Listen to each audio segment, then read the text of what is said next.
and hello. Welcome to the A Woman's Soul Restored podcast. And today we're in for a doozy. We're in season 5, 5 years. Wow. Episode 11. And today we have just a young lady that's on fire with a passion for what she's doing. Her name is Renee Rodriguez. And I'm just going to let her share her story because once you hear what she does, and it's a business, but it's a passion. So I would rather prefer refer to it as her passion that she does to help others. So whenever you're ready, Renee. Oh, thank you. Thank you so much for even Yeah, having me here. Always happy to talk about what I do because you're right. It really did become a passion, and yeah, it is an unusual sort of role. I am a yeah, custody strategist, and certainly, the first question I usually get is, what is that? What is yeah. a custody strategist? So before I answer what that is, let me talk a little bit about what did get me here because, it is a story of, I have so much gratitude for the resilience that it turned out that I had that I certainly wasn't feeling while I was being abused. Mm, My partner, I think, when we take it back a little bit, I'm someone who, my father is Puerto Rican. He came from the island and, suffered a lot of racism. And mm-hmm. so for him, with us, he has 9 brothers and sisters. And if you line them all Wow. up, and, they, because Puerto Rican, they're all different shades. Yeah, We've got the darkest sister who is often thought to be African American. And then we have the youngest one whose skin is so pale, you can see the blue veins in her face, wow, who's thought to wow. be Caucasian and everything in between. My Okay. father, very dark. He's actually very dark skinned. So I think, when we came out, my brother and I, quite light skinned, he seemed to somehow take it as an opportunity to shield us from the racism that he suffered. And so we never Mm, learned Spanish. We grew up around it. We didn't, we were very much around our family, right. but we really were focusing on English and education. Along with that came this push for perfection. It's academic perfection, and I was Right. capable of it. So along the way, then, between Puerto Rican and Catholic and just, academia, that perfectionism really did lean into people pleasing as well. And I think a lot of girls and women are taught to be people pleasers, right? Yes. You're supposed to be Yes. nice, to say thank you and yes. And of course, you want to have manners. Of course, you want to have Right. love for the people around you. But what we weren't really allowed to have much of were boundaries, right? Just, Mm, just the understanding that it's very important to remain true to yourself. And so I did grow up quite a people pleaser. okay. And I think that really opened me up to looking for something from romantic partners once I got older that wasn't really particularly healthy. I still wasn't quite settled within myself. So I was looking for someone to settle me by being that partner, right? Mm, Instead of just having a partner, having someone to complete you, right? What is the Jerry Maguire film where it's like, you complete me? And yes. Yes. that Yes. really is what I was looking for, someone to complete me. And Okay. so that really led me into some relationships that weren't great. I had at one point a boyfriend who I walked in, at a party once, and he was doing cocaine in the bathroom, and I was shocked Mm, by that. I had a wow. boyfriend who seemed to be wonderful, but thought that I should have breast augmentation and perhaps a nose job. And, Wow. you have to Wow. understand, it's like these things are things that, I mean, I think, they hit you really Yeah. hard. And Yeah. so at one point I met somebody who was on the same page about everything, everything. We stayed up all night at a, 24-hour Starbucks, just talking to each other. And, you know, really later when I look back, I realized that I was doing all the talking, and anytime I asked questions, it was flipped back over to me to talk some more. Mm, he was so doting and so attentive. I didn't really think anything of it. I didn't identify it as a red flag. Right. Right. So I just thought it was wonderful. And as we got to know each other better, it turned out that we were on the same page about absolutely everything. And it didn't Mm. occur to me that maybe that's because he had me talking so much. So it was kind of easy to know what I believed in. It was kind of Right. easy Right. to know what I liked and what I didn't like. So of course it would be easy to be on the same page with me as if somebody really wanted to. Yeah. Right. And so, I was in this relationship for quite a while, but it turned into something I never experienced before, right? Suddenly I wasn't going out with my friends anymore because he felt that, why would I go out with friends when now I had him, right? And if I Mm. did choose to go out with friends, as I might do, there was a healthy balance in my mind. But then he had me thinking, well, it's not okay if I'm here for you. And then he would punish me with the silent treatment.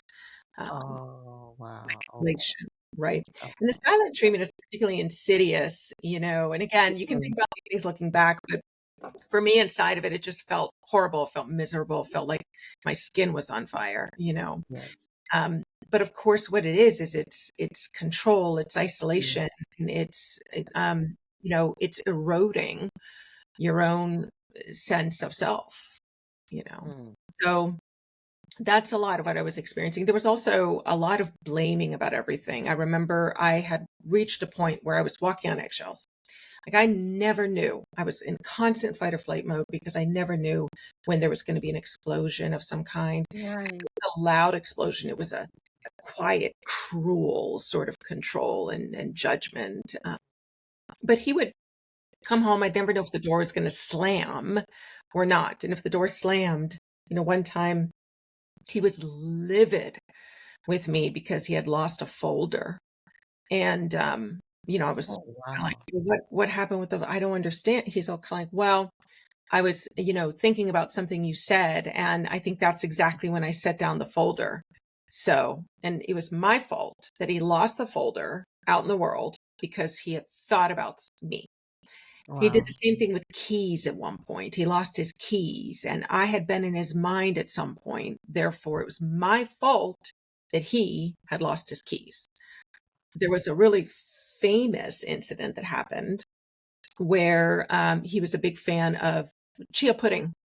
Um, Okay. and so for his birthday, I spent about 4 hours making him a chia pudding because it was my first time. So Okay. And so I made him a chia pudding, and he refused to talk to me. He was furious. We went to his party, and he was ignoring me the entire time. It was just a miserable day.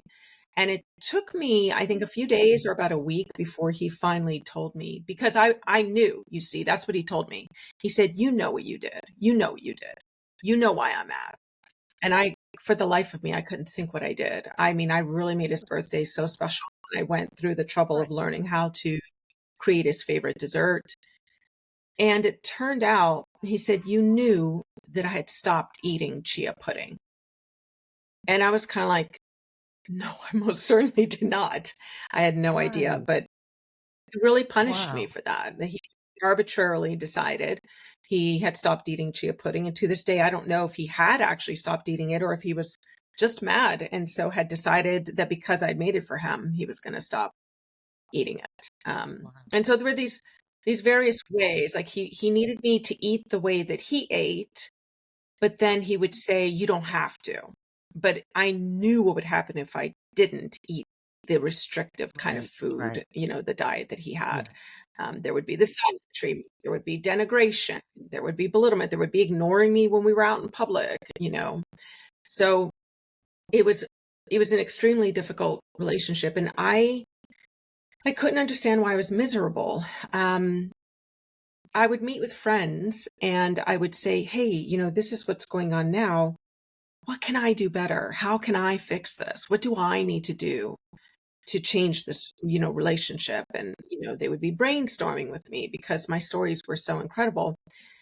And so I think when I look back, I realize now that if there's one thing that's for sure, I really hate when people say, "Oh, these women, these battered women, these abused women, they stay, they stay, they stay." And they knew what they were getting into. No, we didn't know what we were getting No, into because nobody right, meets an abuser.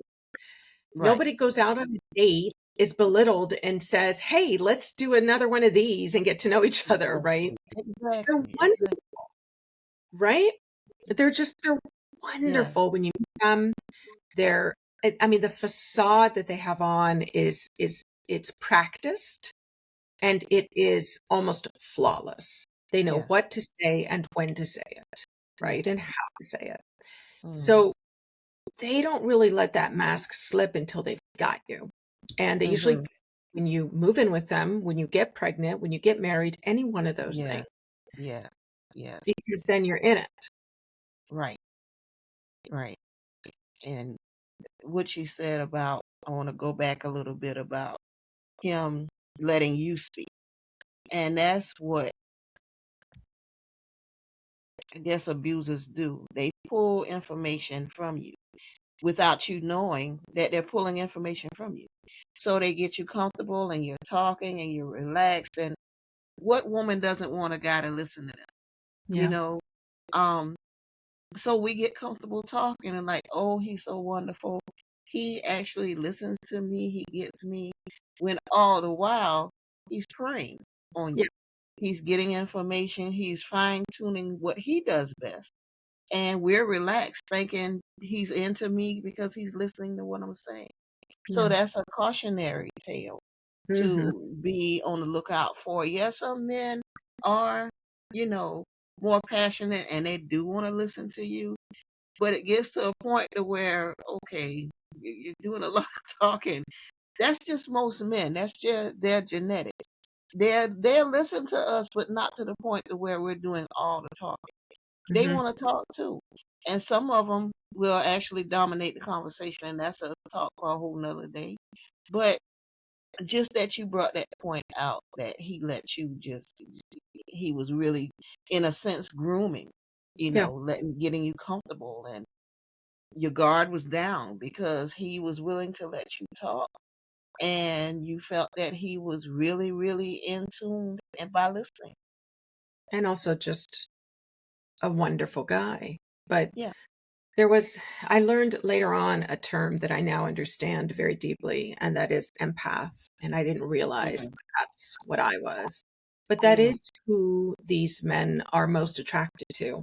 Yeah. Empaths are more likely to, have these red flags happen. He yelled at me. He was very intimidating. He lost his temper. But, he had a bad day at work. Someone, hit his parked car, someone, he lost his keys. Of course he's a little bit passionate, but Hmm. and so what happens is because they've groomed you, as you say, and because they're attracted to empaths, that combination really Yeah. allows for chance after chance after chance, forgiveness after forgiveness after forgiveness, explanation for them after Right. explanation for them Right. after, Right. after, etc. Right? Yeah. And so I think the reason for this is because we treat them like they're normal. Of course, you're not going to Mhm. end a relationship because somebody had a bad day, and we all snap at somebody every once in a while, right? Yeah. Yeah. But I think when abusers snap, even when it is under control, there is something underlying it that is a little bit frightening. Hmm. Let's take an Yeah. empath to dig deeper and come up with more reasons why this kind of behavior is okay. And we also have to remember that it's followed by love bombing. Let me take you to Mm. this wonderful show. I'm going to Mhm. make your favorite dinner tonight, right? Yeah. What I picked Yeah. up on the way home, I saw these flowers, and it can be big gestures or it can be small, thoughtful gestures Mhm. because of Mhm. what they know about you, right? And so Yeah. it's easy to reel you back in because they know you so well, Yes. they're Yeah. able to like do something thoughtful because they understand that what they did wasn't okay. Sounds to me Mhm. like somebody who, is normal. They understand that what they did wasn't okay. They Yeah. absolutely understand that what they Mm. did wasn't okay. It's just that they're making it okay for them to keep doing it to you Right. again and again Right. and again. And then you're in Mm. too deep.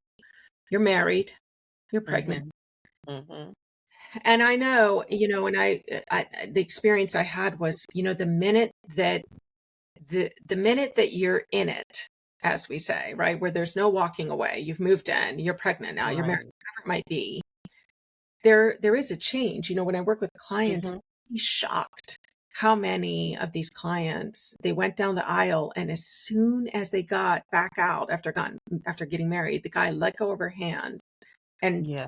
didn't pay any attention to her for the entire rest of the reception. Mhm.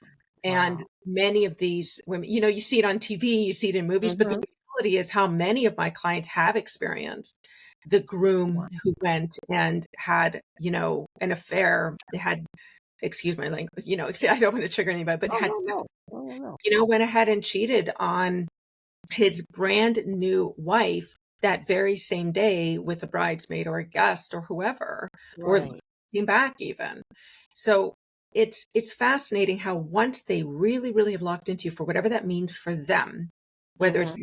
in or got pregnant, got married, then the facade just slips away, except in Yeah. public when Yeah. people are looking, right? Yes. And that really became my experience as well. Wow. So that really kind of led me to a point where, I finally fled one day. What had happened was he had been particularly cruel. And I went to a friend and I said, listen, I just don't know what to do. It feels like nothing I do. What am I not thinking of? Tell me, like, here's what happened. Can you just kind of tell me? And then he said this. So what am I doing wrong? And she turned to me, and I think she was just tired of it, like hearing this, Mm. and said, Wow. Renee, I have to tell you something. I think you're being mentally abused. Wow. And I looked at her and I was kind of like, what is that even? It really hit me hard. I think part of me was rejecting it instantly. Part of me was recognizing it Yes. instantly.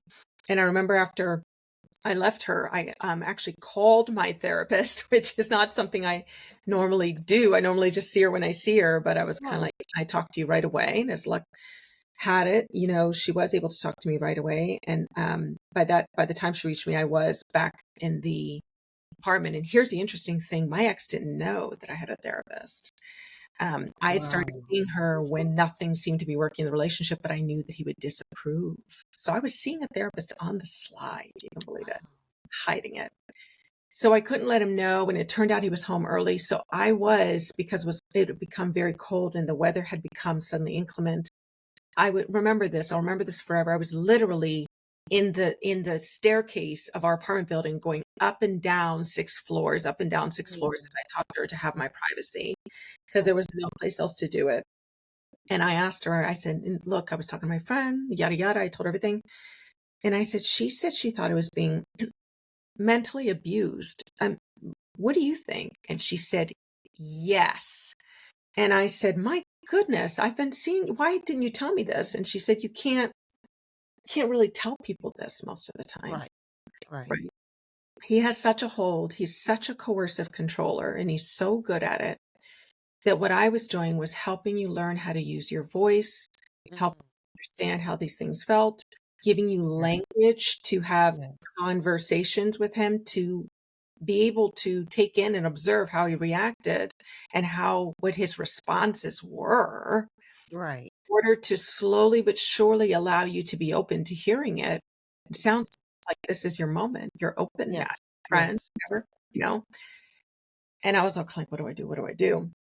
After that, everything happened really fast. About a week later, he was livid with me because I was really very unwell, and I was lying in bed, and I've been breastfeeding. I was starving. Like I was not the person who was starving when I was pregnant. I was fine. The minute Right. I started breastfeeding, there was not enough food in the world for me to eat, Wow. because he was a very healthy breastfeeder. So I was constantly hungry. And so dinner was so important. And he was he was pretty much always in control of dinner because of his chosen food restrictions. And I was wondering where the food was, but he had come in and said he was doing something. And I asked him to look something up for me on Google. That's what I did. I asked him to look something up on Google. And then a while later, no food, no food, no food. And I kind of wandered out, very tired. And I said, "Hey, are you going to make dinner?" And he was livid again with me. And this time it's because some video he was trying to upload for a job wasn't uploading. And he said, "It's because I did that Google search for you." And we're talking a query. We're Wow. talking a what is type of thing. I can't remember what it was, but it wasn't anything that would have involved going into some Right. data rich website, right? And he was livid and he was absolutely furious. And I was Obviously. starving. So I went into the kitchen and I started kind of making myself some food. I was chopping up some vegetables, but he was staring at me with just such a murderous look in his eyes. And, he refused to take care of the baby. He was just looking at me. This baby was crying, and I was kind of like, that's it, we're done. So I just kind of made myself enough food. My hands were shaking so badly, I was in danger of cutting myself anyway. Mm. So I just took enough food to last tied me over, and then, took the baby, went back into the room. And it was amazing to me that what was more important to him was expressing to me that I was this pond scum that he was angry at, right? Than to focus on this newborn. And so I started texting my friend and I said, "What are you doing tomorrow?" She said, "I'm at work." "Why?" And I said, "I gotta go. I gotta leave. Yeah. Help me." And she said, "Let me talk to my boss, but yes." And the next day when she was helping me pack, we took 2 bags in a suitcase and put my kiddo in a baby carrier. I called the DV hotline and I said, "Look, he's never hit me. I've seen him be violent once with somebody else, but he's never. So I don't think what I have here is domestic violence. It's just that something just feels horrible and I've never felt this way, and et cetera." And, she asked questions and I'd answer them, except she would finish them for me. And she said, "This is 100% abuse." And I said, "Okay, Mhm. so I'm really calling just to find out like what to say when I'm leaving." And she said, "Just go. Go Yeah. before you get home. Can Yeah. you?" And I said, "Yeah." And she said, "You got to go." Right. And I pushed back and I said, "Well, I don't want to just." And she said, "I'm telling you right now, you need to just go. Take what you need and go." And so I left and stayed at my friend's house, and he came home. He must have sensed it almost right off the bat, because he's like, "Where are you?" And I just never responded. And so he started texting me pictures of some of my precious child heirlooms and things that I was going to pass on, just precious. And he Yeah. said, "Throwing this out. Here's a picture of the next thing I'm throwing out." And he kept sending me pictures and saying, "This is next. You better call me because this is next." And then he was kind of like, "Okay, here's another picture of another thing. This is next." He was just texting me that he was throwing away everything that was precious to me, in order to get me to call him. And I never did call him. But at some point, I needed to go back and I needed to go to court, Right. because now we had a child between us, Yeah. a child that he had not wanted. But now suddenly, boy, did he, right? And so that's when I found a lawyer, and that's when I went into court. And what I'll say about family court, this is November. It is, Family Court Awareness Month. And Mhm. the reason it's Family Court Awareness Month, I believe this is only the 4th year, maybe, of Family Awareness Month, is because we're trying to raise awareness about the fact that family court isn't, you know, "Oh, there are people, there's this mom and dad that just don't get along, so the court's going to help them figure it out, and mom's just going to get custody because that's how it is." It's nothing like that. Um, Almost always, there's, a protective parent who is trying to reason with an abuser who couldn't be bothered with the children. But Mhm. now that the protective parent is trying to um, get custody, to suddenly she's left and taken his property with them, the children. Mhm. Yeah. And I kind of want to throw a few statistics out here. I want to say that 95% of of divorcing parents figure it out.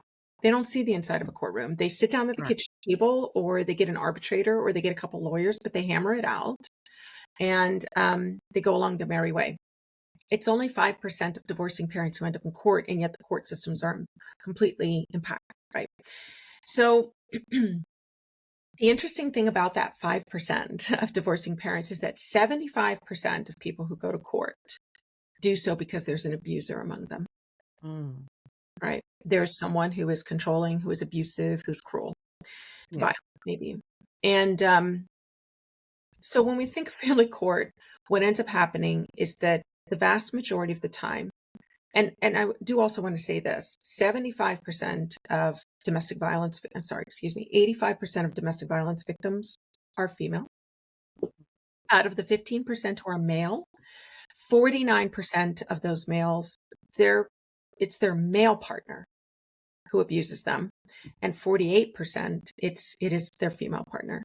Right. So when you look at it, this much of abusers are female, and so it bothers me a little when I am on the internet with, on social media, which I'm not often, when there's this whole sort of fathers have rights too, and mothers are just as bad. It's kind of, mothers are nowhere near as bad. Mm-hmm. Right. Very, very, Right. it's a very small fraction then, isn't it? Yeah. We're looking at about 7%. Yeah. So we're looking at like 93, 94% of the perpetrators are male, and that's what it is. Yeah. So, I say protective parent, but, and we do help men as well when I'm working, our company, but of course, the vast majority of who we're helping are protective moms. Yeah. Yes. And so these protective moms go in, and I think with Family Court Awareness Month, and what we're trying to say is that there are studies out there that have been done over the past 15 years that show that actually there's a bias against moms, and that 70% of fathers who go for custody get it. Mm. Doesn't matter if they're violent, doesn't matter if they're abusive. Um, Wow. and we could go into a whole big conversation about why they have to at least get some custody thanks to the Constitution in a particular case known as Troxel versus Granville. But the bottom line is, going to court against an abuser is a very, very difficult thing. And one of the first things that I discovered was I was really, really shocked when I went into family court by how quickly they wanted to just try to even things out. Mm-hmm. And for most parents, by the way, that doesn't make sense because the abusive, parent can't be bothered with the children behind closed doors. So we have a very clear primary caregiver, a very clear one. And yet they run into court claiming that they did half the work, or many of them will even claim they were the primary caregiver. And the court does tend to believe men when they say these things. So, and I do want to be clear, that again, I help abused fathers. I see them. I know they exist, but of course the majority are abused women, and the Yeah. court's not friendly to them. So the reason November is Family Court Awareness Month is to try to help make people aware so that they can better support moms, because then I think people start looking at moms who don't get full custody or even lose custody as, she must really be an evil woman to have lost her child. Mm-hmm. It's kind of Yeah. like, no, she just stepped foot in family court with an abuser. That's all. Wow. That's all. It's as easy as that. She stepped foot in family court against an abusive co-parent. That's all. She's not an evil mom. She's not an evil woman. Mm-mm. So that's the court system that I stepped into. Mm-hmm. But I have a background having worked I've worked in like strategy, consultancies, strategy Right. departments. I ran strategy at a bunch of nonprofits, sat on boards of nonprofits, helped running their strategy for all kinds of things they were doing. And so I was working with a divorce coach because I could tell that even though I had a really good lawyer, I felt something was missing. And I was all kind of like, this is not a battle for me to lose. If it takes more money, this is where I spend it. Right. So I started looking for help and trying to figure out what that was. And this was a long time ago when the internet looked nothing like it did now, when social media looked nothing like it did now. And after weeks and weeks of looking for help, I happened upon someone, and they used the term narcissistic abuse. And I was, what is this? And I looked it up, and it exactly described my experience. For all of the DV recovery that I was doing, the domestic violence recovery I was doing, something was still missing. It couldn't quite hit it what I really needed.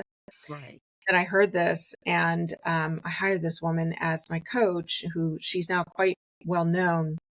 And she's ahead of One Mom's Battle, Tina Swithin. She's amazing. But she she was working with me, and somewhere along everyone's cases, if they go long enough in family court, there's a strong chance that you will be undergoing what's called a custody evaluation. It might go Mhm. by different term, and anyone's given jurisdiction in their state or province.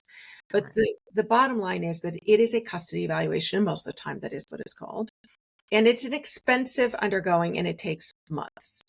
And Mm. what it is you undergo a lot of interviews, you give them a lot of evidence, they interview witnesses, they come and visit you in the home, they talk with your children, they give you psychological tests. It's quite robust, or at least it should be. Tina was kind of like, this is not something I'm experiencing. I know 2 women who actually do coach on this.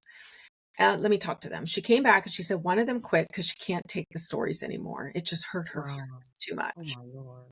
The other one is booked for months. And so she said, but Renee, you've got this strategy background. You've got this high level administration for years and years and years. You've done so much. Why don't you put something together? We'll take a look at it. We'll do our best. So I went and I said, okay. So I kind of put something together and I kind of said, here's how I would present it, I guess.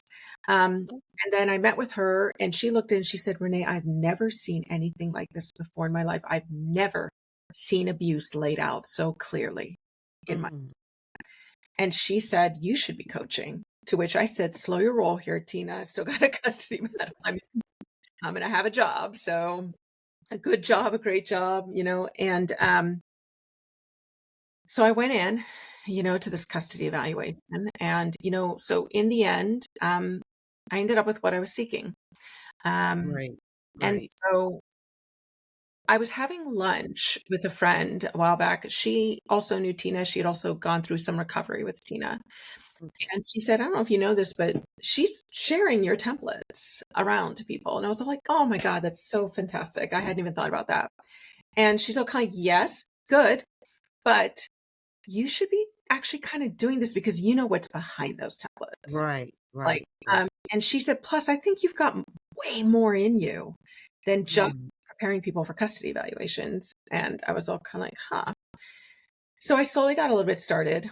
And after doing it for a couple of years, I started the consultancy incorporated because the demand was huge because there Yeah. are so many abused moms out Yeah. there just Yeah. trying to protect their children, right? Yeah.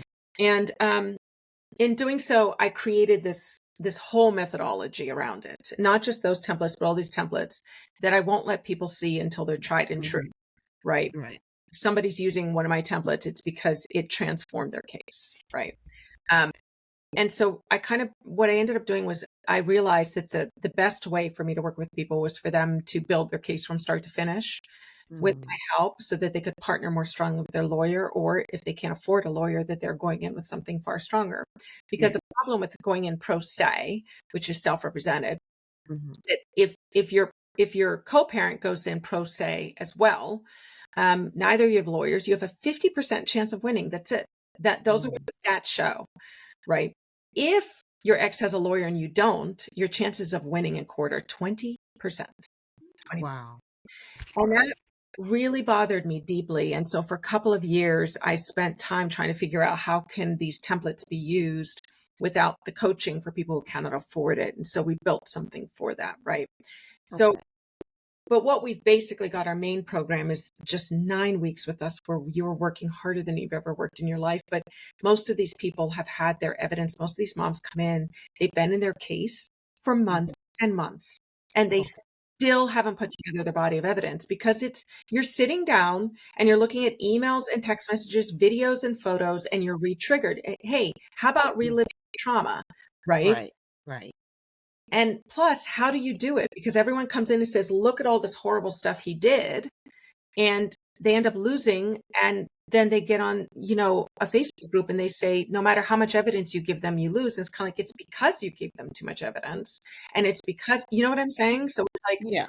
you've got stats against you. It's like a combination. It's basically the court is not trained in domestic violence. That's one piece. The other piece is that people actually don't know how to go into court saying, well, I recognize these guys don't want to believe in DV. They don't know what DV is. So I have to show it to them, but I have to show it to them in a strategic way. So as a Right. strategist, my whole methodology was built around that.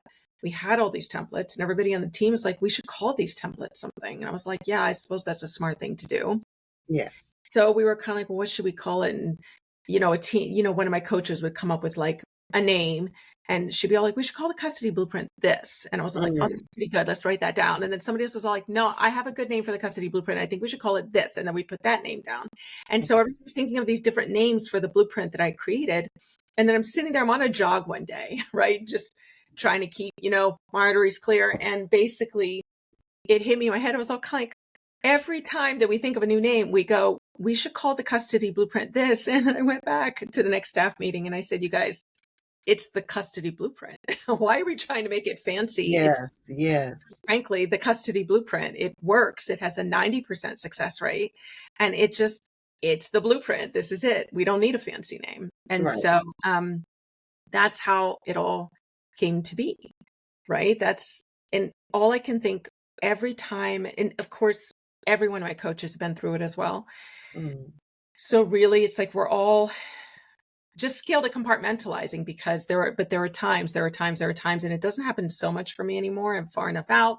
My recovery is like, way far along. Yes. It's the kind of thing where even as we're working with people, sometimes we're like, someone needs to help me with this client. Something about this case is triggering me. And so we're very careful to take care of ourselves because we have all been through it. And we, like each one of us, 99% of our clients, we can take them without a problem. But then every once in a while, what somebody's going through is just hits home a little bit too much, is too similar. Because when people have suffered from narcissistic abuse from abusers, we all have the same custody case. Yes. Then again, we also have our own custody case. Right. And so that's part of the important work that we do. So, but here's the interesting thing about it is that I'm a specialist. People refer folks to me from Canada, United States, UK, Australia, etc., for eval prep, for custody eval preparation. And so that's still the area that I am most specialized in. But as a team, we go in, we help people put together evidence of the abuse. And it's really difficult for clients because these protective moms feel like everything has to go in. And so we have to go in and say, you know what? All of these things you're telling me about what your ex did to you is valid. It is abuse. I want to be very clear on that. This is something the court doesn't care about. So we're looking for pieces out of all the abuse they've got. What is the stuff that will move the court? Because most of it won't. And that's a big part of what we're doing. And then I think part of our joy is being able to allow this client to finally give their lawyer something that their lawyer can really run with. Because I think most people think what I thought, which is all I need is a lawyer. Why would I need anyone else? Right. The reality is your children need to be in therapy. You need to be in therapy. You should get a DV advocate to be going to court with you and sitting behind you. You do need a custody strategist, it turns out. You have to have at least a decent lawyer, not a good one. Yes. Right? Because lawyers are not, many of them talk about the fact they're like, we don't take strategy classes. They're tactical. They have plans. When lawyers go to law school, they learn three things: process, procedure, and case law. And you need that. You want that, right? But, like Harvard started a strategy clinic for their students because they're kind of like, we actually need strategists out there too, right? But unless you get yourself a Harvard lawyer who just went through Harvard, right? So basically when we sit, we really are creating these strategies so that instead of these protective moms being thrown when they go into court and then scrambling and being miserable, they've got a big plan. So when something unexpected happens, instead of scrambling, they're pivoting. And that's realized when I came into it, I realized that's what I had been doing in my battle the whole time. I was, because I had that strategic mind. But then when I started helping clients, at first I was all kind of like, why are they unable to? And I realized that it's because there's a scramble that happens because most of these people who come to us anyway don't have a lawyer who knows how to make an actual plan. Using the words plan and tactics doesn't mean that there's an overarching strategy. And that's part of the passion of, and why I like to talk about November being Family Court Awareness Month. Let's make people aware of what family court is like, but let's make people aware also of what your relationship with your lawyer actually needs to be like. What is that like? What is lawyers actually do for you versus what you think they're going to do because you watch Law and Order and the attractive lawyer basically spent Mm-hmm. an entire episode on this one deserving person, and they lived and breathed and ate and went to their boss and asked for Yeah. advice from everyone, all for this one client. And it's kind of like, that is not the reality at all. Right, right, right, They are right. your voice in court. They are your Mm, court. You have to bring them a ready case. And so it's a joy for me to be able to do that, right? To be able to come in. yes. Oh, I feel like I've been talking way too much.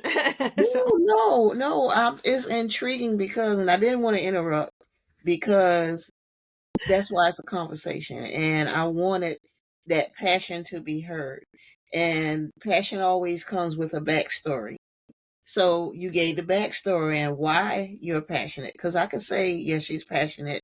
It's her business, but it's her passion as well. But you need to hear and see the passion. You need to feel it. I felt it because of what you experienced. You're able to help somebody else, and you're going to go the extra mile. You're not just going to do it and say, well, okay, this is my fee. You're going to go the extra mile to make sure that that person has what they need, the necessities to get through what they're about to go through. They've already been through the abuse.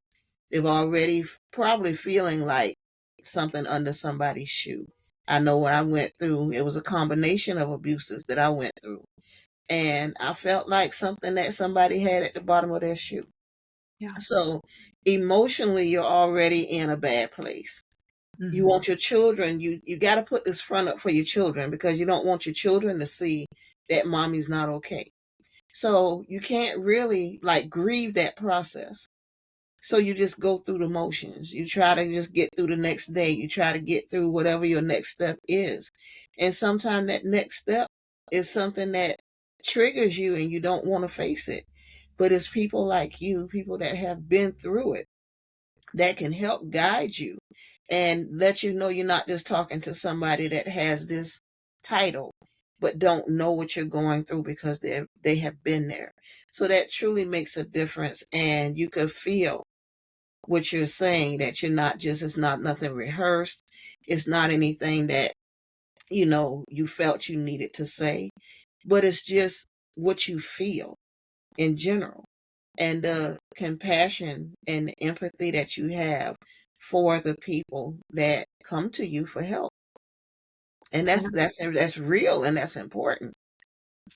I'm so glad you brought up grief because there's a woman on my team who, because we don't do therapy or legal advice, but what we do is she's like our hugest mama bear who she's a trauma therapist, and she's also certified in internal family systems. And she talks about how she our clients largely are putting aside their grief as just what you're talking about in order to Mhm. just go through it to make Yes, every day as a single mom. And here's another statistic for you: 99% of abused women have been financially abused as well. yes, yeah, So, it's about just making it each day, and yeah, especially right now with the economy, yeah, right? So it really is a lot going on. And so that grief, you get stuck because you don't get a chance to move through your grief. You don't even recognize exactly, that it is grief, exactly. right? That you're going through. And I just thought that was an astounding thing, a really powerful thing for her to say, that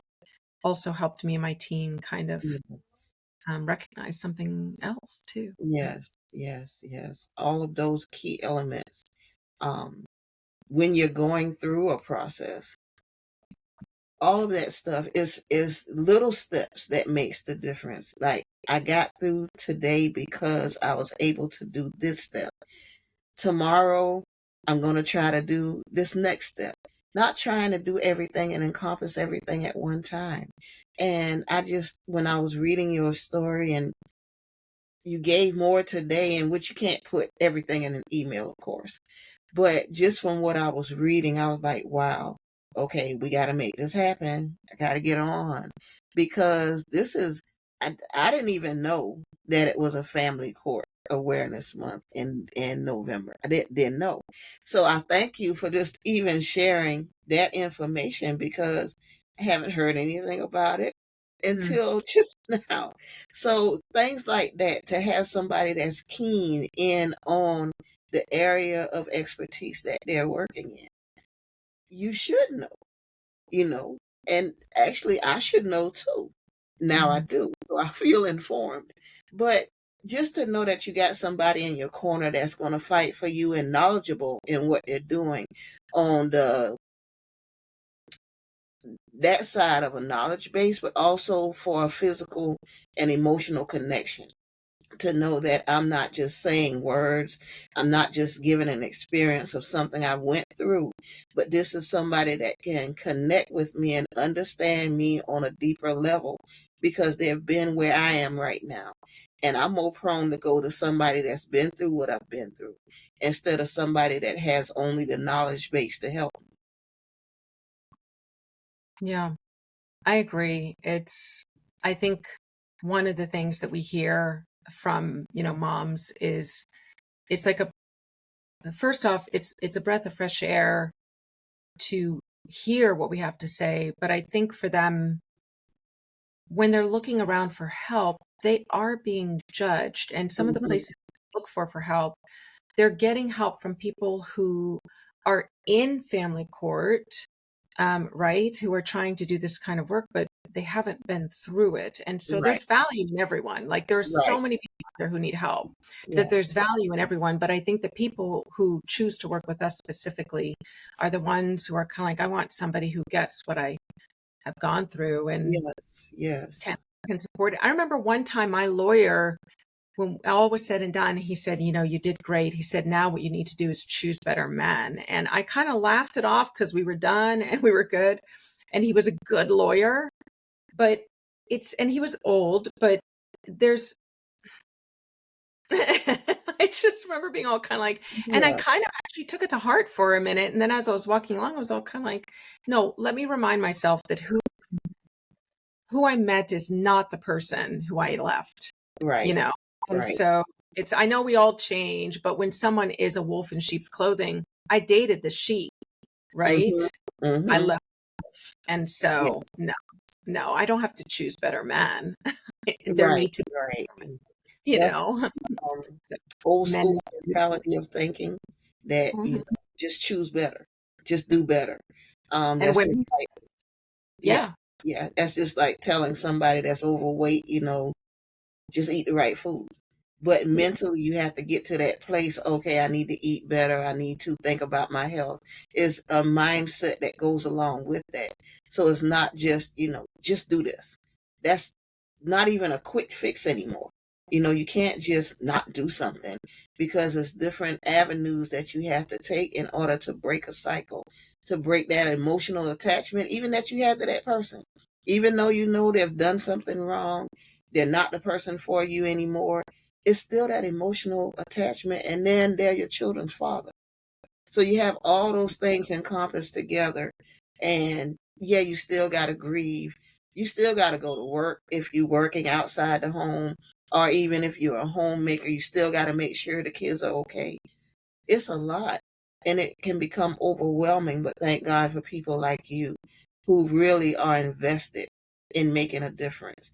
And you were the difference, right? You Yeah. you you came up with the blueprint, and because of what you from your own experience, you knew what needed to be in there. So reading and getting information wasn't going to look like what you put together. You have to had lived something and gone through it in order to know, along with your education and your knowledge base. All of that made that blueprint effective to the point where it was being used because it was a tool, a Yeah. useful tool. Yeah. So, yeah, just kudos to you in your healing and being able to use what you went through to be able to be a tool to help others that's going through what you've been through, because that emotional roller coaster that goes along with it. One day you're high, one day you're not. The next day you're in between. The next day you want to be around people. The next day you don't even want to see anybody. But you still got to go through this process. You still got to get it done. So it's thank you for doing what you do. And I know your clients tell you the same thing. Thank you.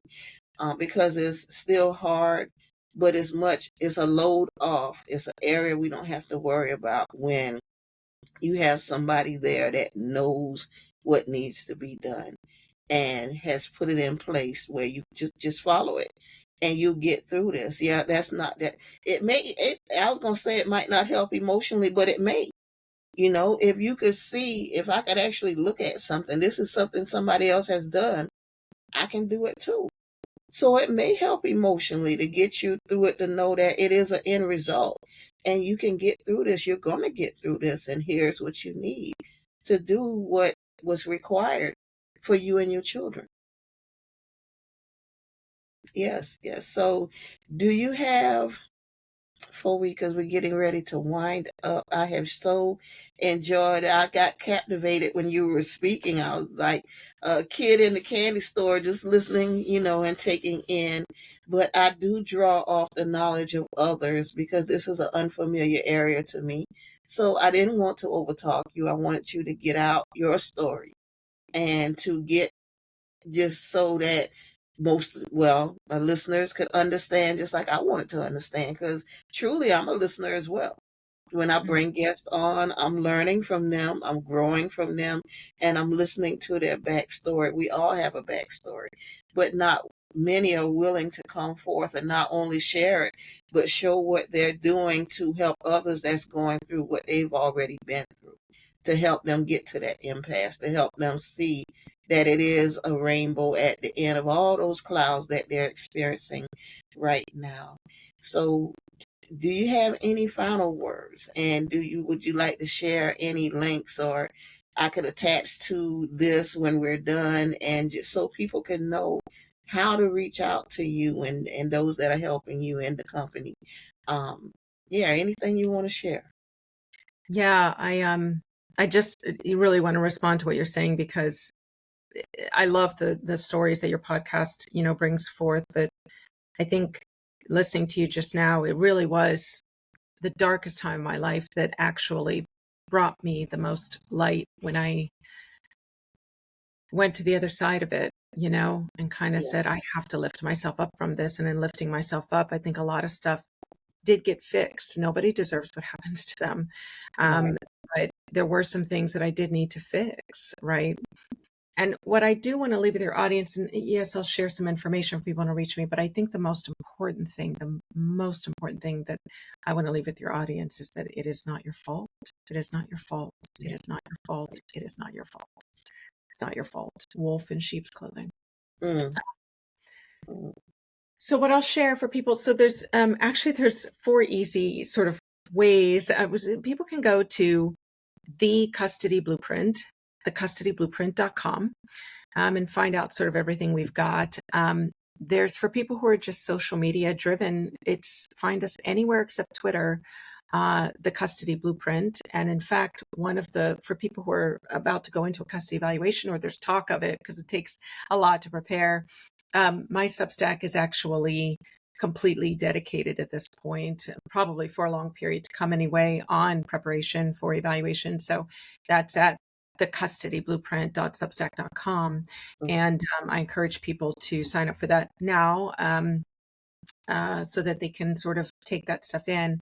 For people who cannot afford a lawyer, remember I told you my passion project because if it were up to me, everybody would just go in and represent themselves, except we can't really recommend it at this time, but sometimes people can't but go in by Right, themselves. right. Well, I did develop something that has pieces of the blueprint, and we actually do still help people, and that is our Pro Se Clinic. So if people want to go to Mm. proseclinic.net, they can get help at a very tiny fraction of the price and still have access to the blueprint. Again, that's Pro Se Clinic, PROSE clinic.net. And that's where the Custody Blueprint Pro Se Clinic is, where people can find out more there. And so that's for people who they can't afford a lawyer, or they're so done spending money on lawyers, or there's in rural areas, there's not enough lawyers. And so people have to go in pro se. So for whatever reason, people have chosen or had to go in without a lawyer. My goal is to increase chances for Yes. people to 20% chance of winning because you're going without a lawyer is not acceptable to me. And I figured out why they're not doing so well, and so we're here to fix it as best we can. Those are Awesome. the 4 places to find me, but I think, you know, we just want to be here for people and to let them know that they're not alone and it's not their fault. Yes. Yes. That is key. And thank you for sharing that, because you do wear a measure of guilt. You figure, I should have seen something. I should have known something. And you begin to really feel like this is my fault. If Yeah. I did my due diligence or whatever, but no, it's not your fault. Um, Yeah. sheep, wolves are very convincing when they dress up as sheep. And that's their goal, to convince you to let your guard down so that they can come in and mentally win you, and with your heart win you. And when those two things come together, yeah, they know they got you. And like you said, when they walk her down the aisle and when that I do is said, and they do the whatever kiss, the hand goes down, because now I got you. Yeah. Now I got you. I've Yep. got your heart. I got your spirit. I got your soul. But we really want to let women know, and I know we gave a statistic for men. So, but this is a woman's soul restored. We want our women to know that you are worth more than that man told you that you are not worth. You are worth fighting for, and it's going to be hard. Nobody's saying it's going to be easy, but you're worth it. Your children are worth it, and you're going to get through this. So thank you so much, Renee, for coming on and sharing just your vast knowledge. You can tell you are an intelligent woman, but you're also an emotional person that is in tune with the people that you're dealing with. So I thank you so much for coming on, sharing, and just giving of yourself.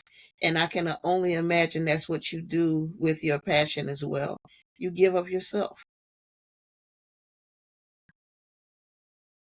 I'm so grateful that you allowed me to have my voice here and hopefully reach people who do need to hear stories like mine and those around me. Yes, yes, yes. So um, we'll put those links to make sure that if somebody needs the service or wants the information, they'll be able to reach out. If you would like to send an email to the podcast, send it to a woman soul restored at gmail.com. The website, my mind is just, I get caught up too. I do, because I still experience, and it's been years ago, but just to be able to interview my daughter, which her father was my abuser, and just to see that, I still have triggers even all these years later. So, yeah, I still get emotional with some of the stories. And people have asked, if you're a survivor, why, you would do a podcast with those type stories. Because I'm a thriver, and I want to be able to give people a resource and know that you're not out there by yourself. And also there's help. So yeah, let me get back on course. Okay, I had the emotional moment. If you have an email, send it to a woman soul restored at gmail.com. The website is www.livelifenow.lovelife.now.net, and the Facebook page is A Woman's Soul Restored. So I thank you again. Blessings to you and your company and everybody you're serving. I hope that it becomes a point to where you have numerous locations to serve the people that really probably don't even have an idea that they need you, because I didn't know anything existed like this until you sent the email in. So for A Woman Soul Restored, I am Latonia Y. Hendry with Renee Rodriguez, and we're going to bid you all a farewell. Be blessed. Bye-bye. Bye, everyone.